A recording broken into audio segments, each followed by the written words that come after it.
ချစ်ကလေးမလို့နာမည်တွင်ရတဲ့အကြောင်းအရာလဲသူမရဲ့6ထောက်ကြီးကလေမွန်တစ်ခုကြီးကလိန်ပြီးတော့ခုံစွာနဲ့သွားလေးရှိရလို့လည်းပြောကြတယ်ချစ်ကလေးမရဲ့နာမည်အရင်အရဆိုရင်တော့ဒါ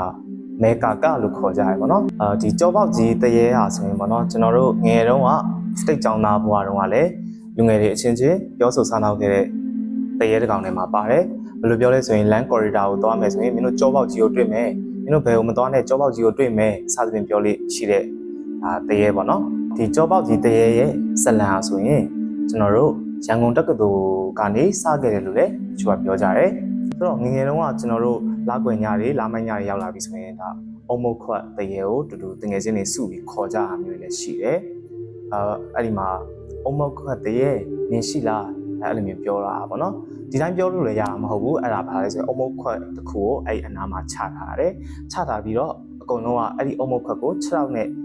ဝိုင်းပြီးတက်နေတယ်နေပြီးတော့အုံမုတ်ခွတ်တရေရေနင်အဲ့ဒီမှာရှိလားရှိရင်ငါစီလိုက်ခဲ့ပါအားလုံးပဲပျော်ရွှင်စရာကောင်းတဲ့သတင်းကြိုကာလနေရာလေးကိုရောက်ရှိလို့လာပြီပဲဖြစ်ပါတယ်ဆိုတော့သတင်းကြိုကာလလို့ပြောလိုက်ရင်ကျွန်တော်တို့ငယ်ဘဝအတိတ်တွေကိုလည်းသတိရမိစေတာပေါ့နော်လူကြီးမိဘတွေနဲ့အတူတူစော့ခဲ့ကစားခဲ့တယ်ကလေးတွေနဲ့အတူတူစော့ခဲ့ကစားခဲ့တဲ့အလျောက်ဒီနေ့မှာတော့လူကြီးမိဘတွေ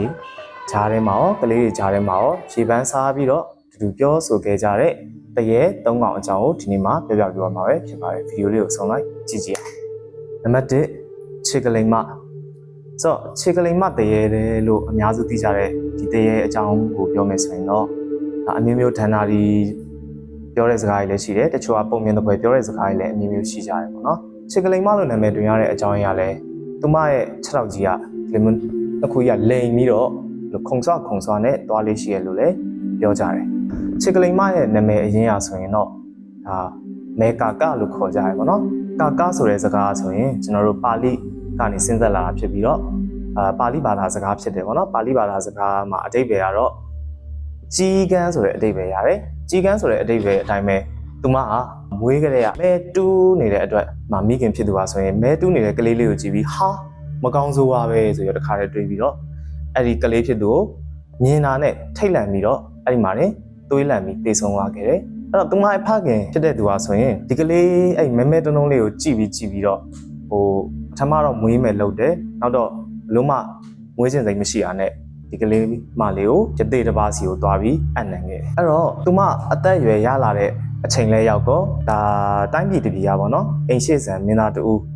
ကမင်းသားတူဆိုရင်မဲ့ဒီလိုပဲမူမတ်တွေနဲ့အတူတူခီးသွားလာလဲရင်းနဲ့အဲ့ဒီဘက်ကိုရောက်လာတယ်ဒါပေမဲ့အဲ့ဒီမင်းသားကလည်းတက်တိုက်ဆိုင်ပြောရင်မျက်စိကမမြင်ရဘူးအိမ်ရှိဆန်မင်းသားနဲ့ဒါမေကာကာတို့နှစ်ဦးကအဲ့ဒီနေရာမှာအကြောင်းပါပြီးတော့တွေ့ရှိခဲ့ကြတာပေါ့နော်တော်ထဲမှာအတူတူပေါင်းသင်းနေထိုင်နေသူတို့မှာတားလေးတယောက်ဖွာနေနေတယ်ဒီလိုနဲ့မူမတ်တွေကလည်းမင်းသားဖြစ်သူကိုပြန်ရှာရင်းနဲ့ဒီနေ့မှာတော့မင်းသားဖြစ်သူကိုတွေ့တော့သူနေပြီးတော့ပြန်ခေါ်ရတယ်ခေါ်ရတဲ့အချိန်မှာလည်းပဲမင်းသားဖြစ်သူကလည်းမျက်စိငကွင်းပြန်လဲအလင်းရလာတဲ့အခါမှာတိုင်းပြည်ကိုပြန်လဲအုပ်ချုပ်စေခဲ့တယ်တိုင်းပြည်ပြန်လဲအုပ်ချုပ်ခဲ့တဲ့အချိန်ရောက်မှပဲတူရဲကြံခဲ့တဲ့မေကာကာမင်းသားဖြစ်သူကိုတွေးဖို့ဆိုပြီးတော့ဒီနေပြီးတော့တိုင်းပြည်ကိုနောက်ကနေလိုက်တယ်လိုက်ပြီးတော့မှပြောတယ်ပေါ့နော်ကျမဒါရှင်ရဲ့မိန်းမပါရှင်မသားတယောက်လေးရှိတယ်ဆိုတော့ပြောတော့လေမင်းသားဖြစ်သူကမယုံနိုင်ဘူးဘလို့မှမဖြစ်နိုင်ဘူးဆိုပြီးတော့ပြောတာပေါ့နော်အဲ့တော့ဒါပေမဲ့လည်းဇွဲမလျှော့ပါဘူးသူမကဘလို့နီးနေမဆိုမင်းသားရဲ့ဘေးမှာနေဖို့စူးစမ်းမယ်ဆိုပြီးဆုံးဖြတ်ချက်ချပြီးသူမရဲ့နာမည်ကိုဒါမဲကျေးအောင်လို့ပြောင်းပြီးတော့အနီးနားမှာအစီကံဖြစ်နေပဲလုပ်ကျွေးနေခဲ့တာပေါ့တရက်မှာတော့မူမတ်တွေကဒါအကောက်ကျန်တဲ့မူမတ်တစုပါပေါ့နော်မင်းသားကိုအစိတ်ခတ်မယ်ဆိုပြီးတော့စားတော်ခွက်ထဲမှာအစိတ်တွေထည့်ပြီးတော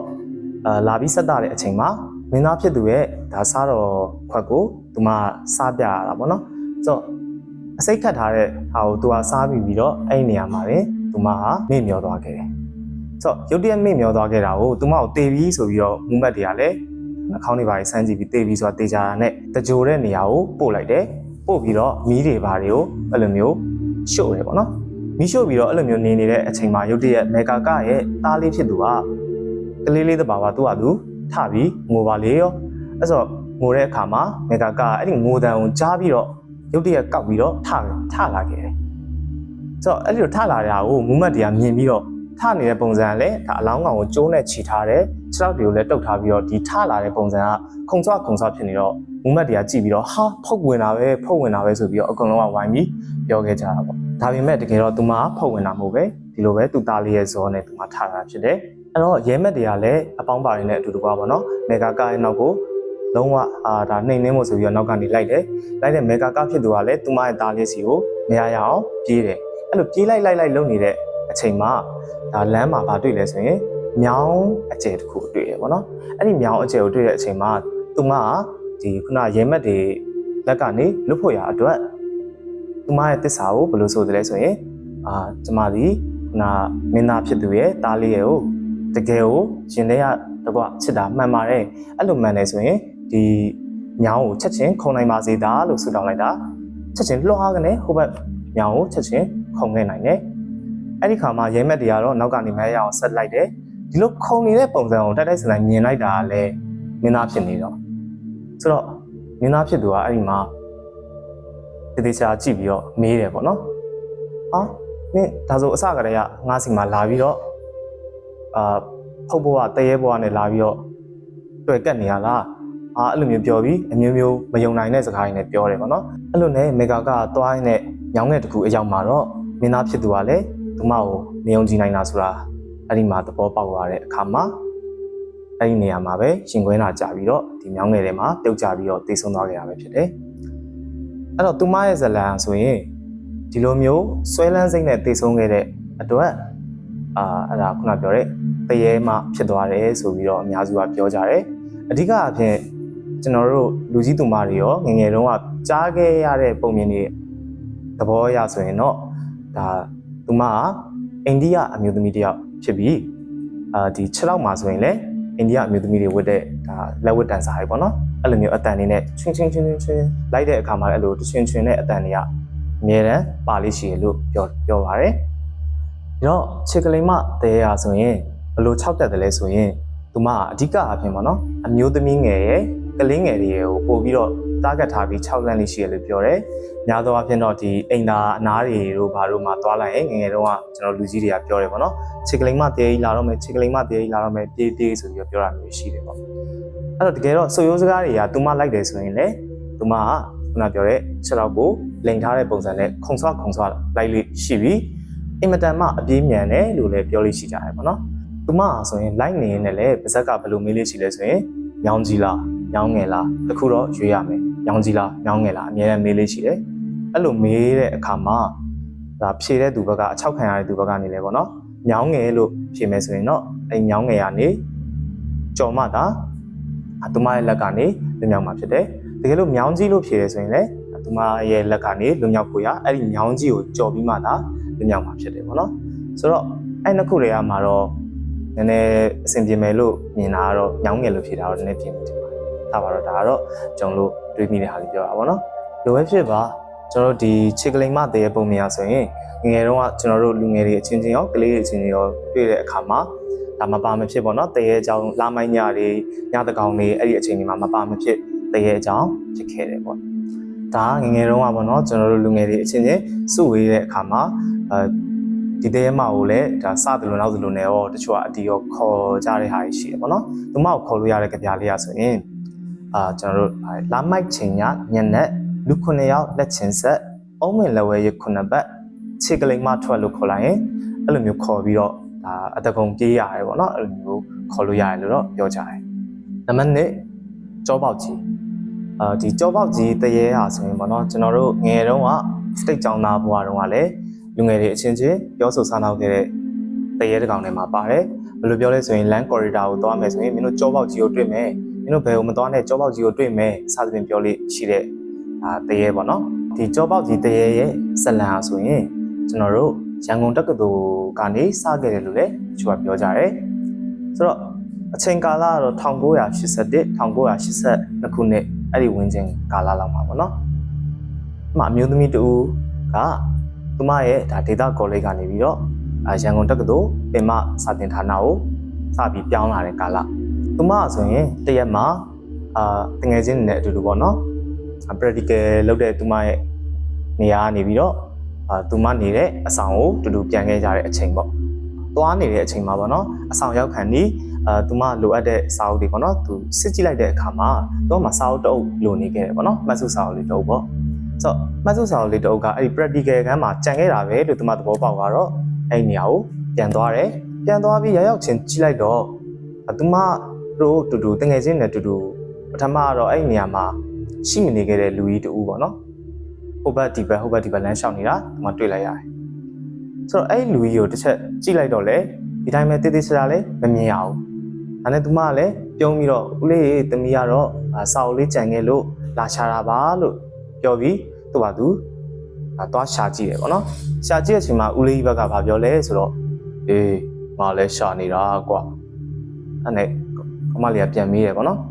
ဟမ်ဟုတ်ဟိုဟာတမီးကစာအုပ်ရှာနေတာဦးကဘာရှာလဲရင်အဲ့လိုပြန်ပြီးတော့ဦးလေးကြီးကလည်းအေးအဒီကယုံတော့ကပျောက်သွားတဲ့ငါရဲ့ညီမလေးကိုရှာနေတာကွာဟမ်ဟုတ်လားဦးပြောတဲ့အဲ့ညီမလေးဆိုတာဘာတွေလဲတမီးမသိဘူးပေါ့နော်အေးမင်းမသိဘူးမလားဒါဆိုငါဒီမှာပြမယ်အေးငါကအဒီကယုံတော့ကပျောက်သွားတဲ့ငါရဲ့ညီမလေးကိုရှာနေတာကွာအေးပြီးတော့ငါရဲ့ညီမလေးကအဲ့ဒီတော့ကသူ့ကိုထိမှာဆိုလို့ငါကာခဲ့တာအမှငါကြောမှာဒဏ်ရာကြီးဒီမှာကွာမြင်လားဆိုပြီးတော့သူ့ရဲ့အနောက်မှာရှိတဲ့ကျွန်တော်တို့ဒီကြောပေါက်ကြီးကိုပြလိုက်တာပဲဖြစ်တယ်အမျိုးသမီးလေးကအဲ့နေရာမှာပဲမြင်ချင်းအင်မတန်မှထိတ်လန့်သွားတာပေါ့နော်ထိတ်လန့်သွားပြီးတော့ချက်ချင်းအဲ့နေရာနေထွက်ပြေးပြီးတော့ဖက်နှက်တွေရောဘာတွေရောအကုန်လုံးမေ့ပြီးတော့ပြေးပြီးတော့အဆောင်ထိကိုဘာစကားမှမပြောဘဲနဲ့ကိုချက်ချင်းပြေးသွားတာပေါ့နော်ဒီလိုမျိုးပြေးနေရင်တလန်နဲ့လည်းအဲ့ဒီခုနလူကြီးရဲ့အတန်နဲ့ကြီးနေပေါ့နော်အဒီပြုံးလုံးကပျောက်သွားတဲ့ငါညီမလေးကိုတွေ့ရင်မင်းတို့ရှာပေးကြပါအောင်ကွာဆိုတဲ့ကြောက်ကြောက်လန့်ရနဲ့အတန်ကြီးကြားပြီးဒီမှာလည်းကြောက်ကြောက်လန့်ရနဲ့ပြေးသွားခဲ့ပြီးအဆောင်ကိုရောက်ခဲ့တယ်ဘယ်လိုရောက်လို့ရောက်မှန်းမသိဘူးဒါပေမဲ့အဆောင်ရောက်ချင်းမှာအဆောင်မိုးတွေရောတခြားကျောင်းသားတွေရောကျောင်းသူတွေရောအကုန်လုံးကဖြစ်ကြောင်းကုန်စင်တွေတေချာမေးကြည့်ရောလေဘာတစ်ခုမှမပြောနိုင်ခဲ့ပါဘူးဒီဇလန်ကိုမယုံတဲ့ကျောင်းသား2ဦးဟာဆိုရင်အဲ့ဒီ practical room ကိုကိုယ်တိုင်မင်းသွားမလားငါသွားမလားဆိုပြီးတော့တက်တိရှင်သွားမယ်ဆိုပြီးတော့လောင်းချေးစားချေးလုပ်ပြီးတော့ညဘက်ကြီးသွားပြီးအိတ်လိုက်တဲ့အခါမှာမနက်လဲရောက်တော့တခါတည်းဆေးရုံပို့လိုက်ရတာပဲဖြစ်ပါတယ်ဒီဇက်လက်နေအပြီးနောက်မှာတော့အားလုံးကပေါ့နော်တဖြည်းဖြည်းနဲ့ဒီကိစ္စကိုဆက်ပြီးပြောကြဆိုကြရင်လည်းယနေ့ထိတိုင်းကျွန်တော်တို့လူငယ်တွေကြားထဲမှာရောတချို့လူငယ်တွေမသိတဲ့လူငယ်တွေအခုနောက်ပိုင်းလူငယ်တွေကတော့သိချင်မှသိမယ်ပေါ့နော်လူငယ်တွေကြားထဲမှာကြောပေါက်ကြီးတရေဆိုတဲ့ဇက်လန်ကယနေ့ထိတိုင်းပြန့်နှံ့လာခဲ့တာပဲဖြစ်ပါတယ်နံပါတ်3အုံမုတ်ခွက်တရေဆိုတော့အုံမုတ်ခွက်တရေလို့ပြောလိုက်ပြီဆိုရင်ငယ်ငယ်တုန်းကကျွန်တော်တို့မိဘတွေကပေါ့နော်ကလေးကိုငိုနေတဲ့အချိန်တွေဒါမှမဟုတ်လေအဲ့ဒီကလေးကညဘက်ကြီးအပြင်သွားတော့မှာတို့ဒါမှမဟုတ်နောက်ဖေးမိဖို့ကြောင့်လည်းသွားမှာတွေရေတွင်းသားတွေသွားမှာတွေကိုတားမြစ်တဲ့အနေနဲ့ပြောခဲ့တဲ့ဇာတ်လမ်းတစ်ပုဒ်လိုလည်းသိကြတယ်။အားကြောင့်လဲဆိုရင်ကျွန်တော်တို့ငယ်ငယ်တုန်းကပေါ့နော်မိဘတွေပြောတဲ့စကားရှိတယ်။နင်အဲ့နောက်ကမသွားနဲ့အုံမုတ်ခွက်တရေကြီးနင့်ကိုခြောက်လိုက်မယ်။အုံမုတ်ခွက်တရေကြီးနင့်ကိုလိုက်လိုက်မယ်စသဖြင့်ပြောတဲ့စကားပေါ့။ဆိုတော့ဒီအုံမုတ်ခွက်တရေရဲ့ပုံစံဟာဆိုရင်ကျွန်တော်တချို့ကလည်းအမျိုးမျိုးပြောကြတယ်ပေါ့နော်လက်သေးအရှည်ကြီးနဲ့ဒါမှမဟုတ်လေအုံမုတ်ခွက်ကြီးစောင်းထားတယ်အမျိုးမျိုးပြောကြပြီမယ်ဒီနေ့ထိတိုင်းတေးသေးချာချာဒါမြင်ရတဲ့သူတော့သိတော့ရှိမနေဘူးပေါ့များသောအားဖြင့်ဒီအုံမုတ်ခွက်သေးရဆိုရင်ကျွန်တော်တို့ရေရင်းတွေအနာတို့ဒါမှမဟုတ်အိမ်နောက်ဖေးအနာတွေမှာရှိတတ်တယ်လို့အများစုကတော့ပြောကြတယ်ပေါ့နော်အဲ့ဒါအပြင်ပေါ့နော်ကျွန်တော်တို့အုံမုတ်ခွက်သေးရ6ပြီဆိုရင်လေသူကအဲ့ဒီအုံမုတ်ခွက်အချင်းချင်းပုတ်တိုက်တဲ့အတန်ပေါ့နော်တော်တော်အဲ့လိုမျိုးအတန်မျိုးတွေနဲ့6လမ်းလေးရှိတယ်လို့လည်းပြောစမှတ်ရှိတယ်ပေါ့ဆိုတော့ငငယ်တုန်းကကျွန်တော်တို့လာကွယ်ညတွေလာမိုင်းညတွေရောက်လာပြီဆိုရင်ဒါအုံမုတ်ခွက်တရေကိုတူတူတငယ်ချင်းတွေစုပြီးခေါ်ကြတာမျိုးလည်းရှိတယ်အဲ့ဒီမှာအုံမုတ်ခွက်တရေနင်ရှိလားအဲ့လိုမျိုးပြောတာပေါ့နော်ဒီတိုင်းပြောလို့လည်းရမှာမဟုတ်ဘူးအဲ့ဒါဘာလဲဆိုရင်အုံမုတ်ခွက်တစ်ခုကိုအဲ့အနားမှာချထားတယ်ချထားပြီးတော့အကုန်လုံးကအဲ့ဒီအုံမုတ်ခွက်ကို6လောက်နဲ့ဝိုင်းပြီးတက်နေတယ်နေပြီးတော့အုံမုတ်ခွက်တရေနေအဲ့ဒီမှာရှိလားရှိရင်ငါစီလိုက်ခဲ့ပါနော်ရှိရင်ငါ့ကိုထင်ပြပါအဲ့လိုမျိုးတွေအမျိုးမျိုးပြောပြီးတော့ထွက်ပြေးတယ်ထွက်ပြေးကြတဲ့နေရာမှာသူ့အချောက်ခံရတဲ့သူကဆိုရင်အဲ့လိုဘလို့မှပြောလို့မရတဲ့ကိုယ်ခန္ဓာတန်တန်လည်းမရှိဘဲနဲ့ဒါလက်ကြီးကနောက်ကနေအဲ့လိုမျိုးအကင်ခံရတာတို့ဘာလို့ဒီလိုမျိုးနဲ့ပြောလေးပြောထားတော့ရှိကြပါတယ်အဲ့တော့ယနေ့မှာဆိုရင်ကျွန်တော်တို့မြန်မာလူငယ်တွေရောဟိုအရင်ခေတ်ကဒါလူကြီးတွေရောအများစုဂျားထဲမှာပြောစမှတ်ဖြစ်နေခဲ့တဲ့တရေ၃កောင်အကြောင်းကိုပြောပြခဲ့တာပဲဖြစ်ပါတယ်အဲ့တော့ လူကြီးမင်းတို့အနေနဲ့လည်းသတင်းကျွန်းတွေမှာဒီတဲ့ရဲ့အကြောင်းလေးတွေပြန်ပြီးကြည်ရင်နဲ့ကျွန်တော်ငယ်ငယ်တုန်းကငယ်ဘွားလေးတွေကိုအတူတူပြန်ပြီးတော့ကြည့်ရှုခန်းစားဖို့ရညွှန်လင်းပါတယ်အဲ့တော့ရှေ့လျှောက်လည်းဒီလိုမျိုးထူးဆန်းတဲ့အကြောင်းအရာတွေအဓိပ္ပာယ်ရှိတဲ့အကြောင်းအရာတွေထူးဆန်းတဲ့အကြောင်းအရာတွေကိုဆက်ပြီးသိချင်တာမျိုးတွေရှိရင်ကျွန်တော်တို့ channel လေးကို like subscribe လုပ်ဖို့ရညွှန်လင်းပါတယ်အားလုံးကိုဆုံးဖြတ်ကြည့်ရှုပေးတဲ့ကျေးဇူးများတင်ပါတယ်